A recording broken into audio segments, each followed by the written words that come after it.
Hello friends, welcome to all. आज मैं आपके लिए जो वीडियो लेके आ रहा हूँ, देखिए ध्यान से देखिए स्टॉक को, बिल्कुल ध्यान से। वैक्सीन का शेयर सबसे इंपॉर्टेंट बात। और जैसा कि आपको पता है भाई, इसका ऑलरेडी मैं वीडियो कुछ दिन पहले भी क्रिएट किया था कि वैक्सीन के शेयर के ऊपर लोगों की बहुत नज़रें हैं, बहुत उम्मीदें भी हैं। अब आप कहोगे यार वैक्सीन तो कहीं भी रिसर्च हो जाए, उसका प्रोडक्शन तो यहाँ इंडिया के अंदर ही होगा। डेफिनेटली इंडिया के अंदर होगा, बहुत सही। अगर आप सोच रहे हो ऐसा तो बहुत सही सोच रहे हो। लेकिन म्यूचुअल फंड्स का जोर देखिए जरा इस स्टॉक के अंदर। कोविड-19 वैक्सीन के ऊपर दुनिया की बड़ी बड़ी छोटी छोटी सारी कंपनीज लगी हुई हैं दारोमदार दिखाने में। लेकिन जरा ये देखिए कंपनी को मौका इन्वेस्टमेंट के साथ साथ मैं कहूँ फंडामेंटल बल्कि टेक्निकल बेसिस पे भी आपको जरूर देखना चाहिए कि मौका मिल रहा है कि नहीं मिल रहा है। एंट्री एंट्री का प्रॉपर रिस्क मैनेजमेंट दिख रहा है कि नहीं दिख रहा, स्टॉप लॉसेस, तो ये इंपॉर्टेंट पार्ट है। इस स्टॉक के ऊपर मैं ऑलरेडी आपको एक वीडियो क्रिएट करके दे चुका हूं, लेकिन यहाँ पे कुछ अपडेट निकल के आई है, इसे आपके लिए वीडियो लेके आया हूँ। स्टॉक का नाम फाइजर लिमिटेड। देखिए फाइजर को हर कोई जानता है जो फार्मा सेक्टर से वाकिफ है।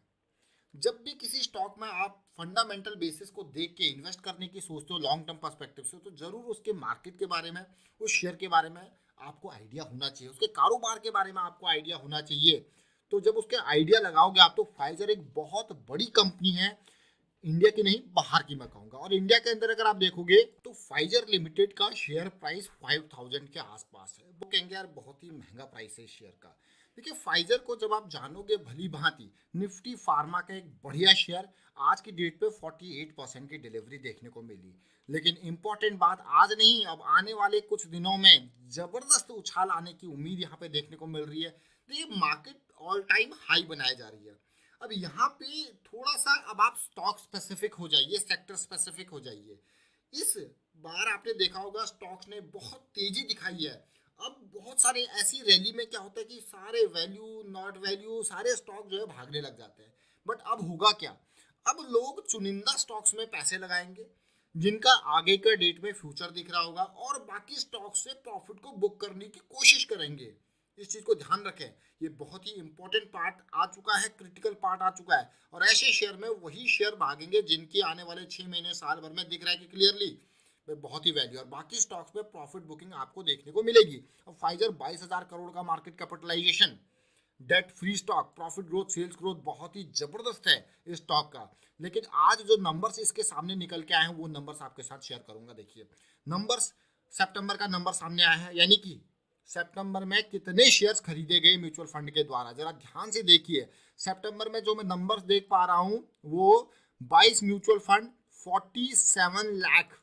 अब आपको अगर 47 लाख, मैं फिर से रिपीट करूंगा, 47,94,000 शेयर्स म्यूचुअल फंड वालों के पास, 10.48% की होल्डिंग, 10.48% की होल्डिंग, 47,94,000 शेयर्स जो है वो म्यूचुअल फंड वालों के पास देखने को मिले।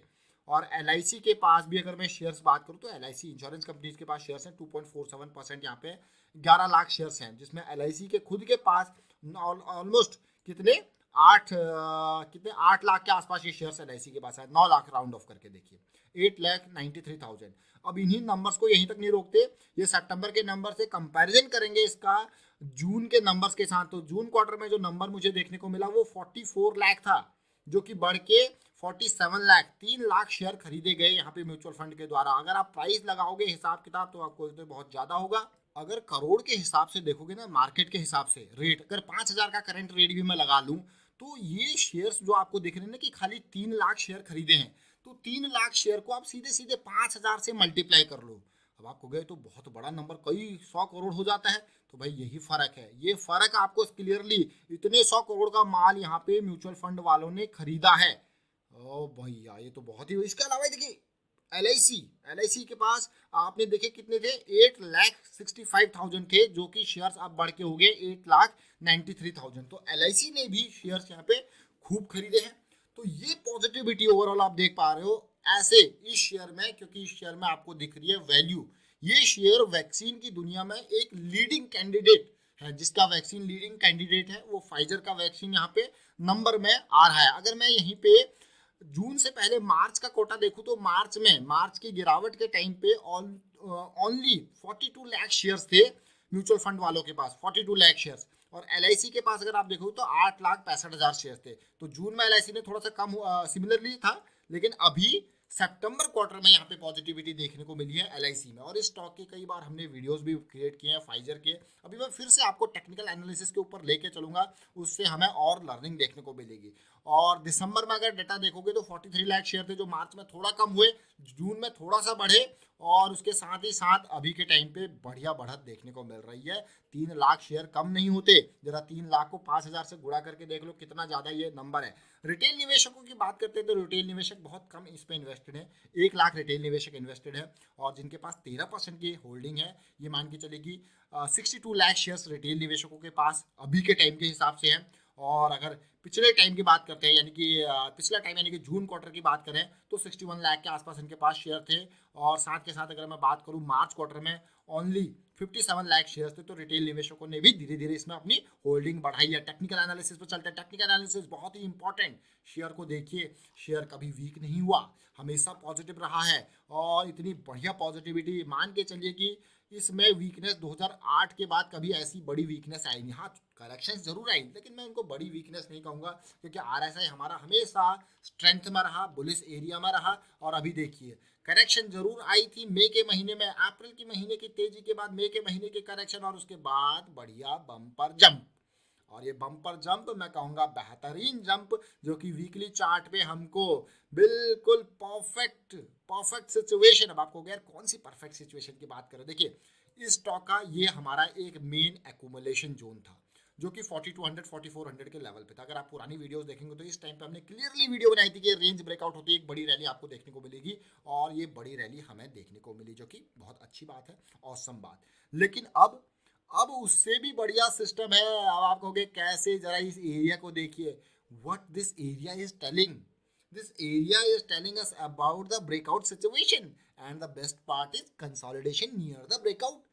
और ब्रेकआउट की 3 पहचान मैंने आपको बताई है। अगर आप रेगुलर देखते हो वीडियोस को तो ब्रेकआउट को हमेशा समझ लीजिए, चाहे वो ब्रेकआउट बॉटम पे है, चाहे वो ब्रेकआउट टॉप पे है। देखिए टॉप पे, बॉटम पे तो आपको एक्यूमुलेशन जोन जनरली देखने को मिल जाएंगे, लेकिन टॉप पे क्या होता है, अक्सर डिस्ट्रीब्यूशन एरिया होता है। डिस्ट्रीब्यूशन मतलब यहाँ पे सेलिंग प्रेशर ज्यादा होता है। तो इस चीज को समझने के लिए आपको देखना होगा कि हाँ किस तरीके का कंसोलिडेशन देखने को मिल रहा है। देखिए टॉप पे पहले आपको ये देखना है कि आपका वॉल्यूम कैसा है, साथ के साथ उस एरिया में वो ब्रेकआउट के नियर है तो जंप पॉजिटिविटी तो नहीं दिख रही है आपको। वो पॉजिटिविटी जैसे कि अभी मैं देख पा रहा हूँ यहाँ पे आरएसआई पीक पर था, करेक्शन आया, जंप आया, फिलहाल फिर से करेक्शन है। करेक्शन रिजॉल्व होती आपको बड़ा जंप देखने को मिल सकता है। तो तैयार रहें इस वैक्सीन कैंडिडेट के लिए। और साथ के साथ अब जरा छोटे टाइम फ्रेम पे देखते हैं, समझने की कोशिश करते हैं, आपको बहुत इंपॉर्टेंट लर्निंग यहाँ पे देखने को मिलेगी।